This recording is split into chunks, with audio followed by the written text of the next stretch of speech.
Third question है हमारा, how many sides does a regular polygon have if the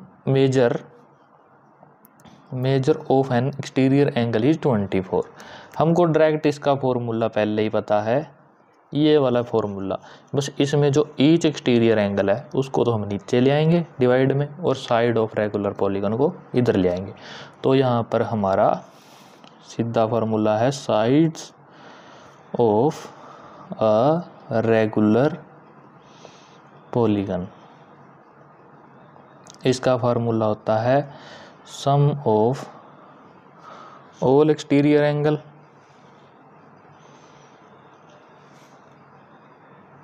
divide by each exterior angle. तो sum of exterior angle कितना है, होता है हमारा sum of all exterior angle, sum of all exterior angle होता है हमारा 360। गिवन है हमारे पास, गिवन क्या है, each exterior angle, each exterior angle हमको दिया हुआ है वो हमारा है 24 डिग्री। ठीक है, तो हम ये वाला फार्मूला लगाएंगे, sides of a regular polygon, ठीक है, is equal to sum of exterior angle कितना है 360 degree divide by each exterior angle हमको दिया हुआ है 24 डिग्री। तो यहाँ पे 24 को 360 पे डिवाइड करेंगे 15 डिग्री पे कट जाएगा, तो यहाँ पर 15 डिग्री हमारा आंसर आ जाएगा। ठीक है, इजी सा क्वेश्चन था। बस आपको ये फॉर्मूले जो मैंने आपको फर्स्ट जब एक्सरसाइज स्टार्ट हुई थी तब आपको मैंने कुछ फॉर्मूले बताए थे, 3 या 4 फॉर्मूले, उनको बस आपको याद करना है, और जैसे ही जिसमें जो कुछ दिया हुआ है उसको यहाँ पे लिख लेना है, जो नहीं जो हमको निकालना है उसको लेफ्ट साइड में लिखो, जो दिया हुआ है उसको यहाँ पे डिवाइड कर दो, सिंपल आपका आंसर आ जाएगा कुछ भी। फोर्थ क्वेश्चन दिया हुआ है इस एक्सरसाइज का 3.2 का, how many sides does a regular polygon have if each of its interior angle is 165 degree. ठीक है, अब हमको उन्होंने इंटीरियर एंगल दिया, जो पीछे वाले क्वेश्चन थे थर्ड और जो नेक्स्ट क्वेश्चन था उसमें हमको ये एक्सटीरियर एंगल देता था जब, तो अब की बार उन्होंने इंटीरियर एंगल दिया।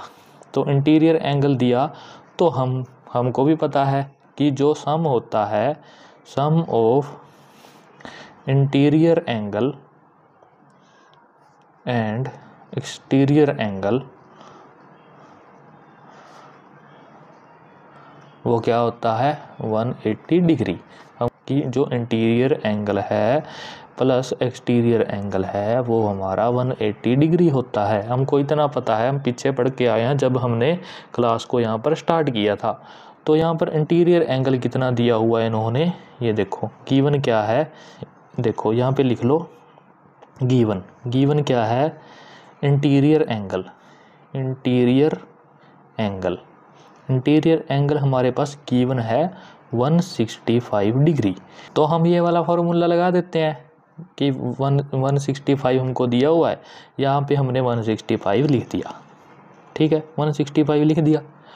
एक्सटीरियर एंगल हमको निकालना है, इसकी तो ज़रूरत पड़ेगी हमको, क्योंकि एक्सटीरियर एंगल का पता लगते ही हम 360 के डिवाइड में एक्सटीरियर एंगल को डिवाइड कर देंगे तो हमारा आंसर आ जाएगा। तो यहाँ पे एक्सटीरियर एंगल 180 माइनस 165 डिग्री, तो एक्सटीरियर एंगल हमारा यहाँ पर 10 minus 5 is equal to 5, 7 minus 6 is equal to 1, 1 minus 1 is equal to 0। तो यहाँ पर हमारा 15 डिग्री है जो हमारा वो एक्सटीरियर एंगल यहाँ पर आ चुका है। अब देखो हमको पता है इन्होंने हमसे क्या पूछा, हाउ मैनी साइड्स कितनी है। तो ये हमको सीधा फार्मूला पता है, sides of a regular polygon. तो sides of a regular polygon हमको फार्मूला पहले से ही पता है, sum of all exterior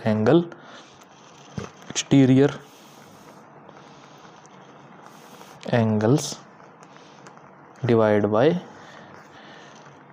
each exterior angle. ठीक है, ये फॉर्मूला हमको पता है, तो हमको यहाँ पे सम ऑफ ऑल एक्सटीरियर एंगल का हमको पता है कि 360 डिग्री होता है। कोई भी रेगुलर पॉलीगन हो, एनी रेगुलर पॉलीगन का जो हमारा सम होता है वो 360 डिग्री होता है। तो यहाँ पे ईच एक्सटीरियर एंगल हमने निकाल लिया, वो हमारा था 15 डिग्री। तो अब हम क्या करेंगे, जो हमारा 360 है उसको 15 से डिवाइड कर देंगे। 15 से डिवाइड कर दो, सीधा ये 24 पे कट जाएगा, आप कट करके भी देख सकते हो। और यहाँ पे जो हमारी साइड्स हैं 24 डिग्री आया, तो यहाँ पर जो साइड्स हैं हमारी साइड्स कितनी आएंगी, हमारी 24 आएंगी। 24 साइड्स हमारा करेक्ट आंसर हो जाएगा इस क्वेश्चन का।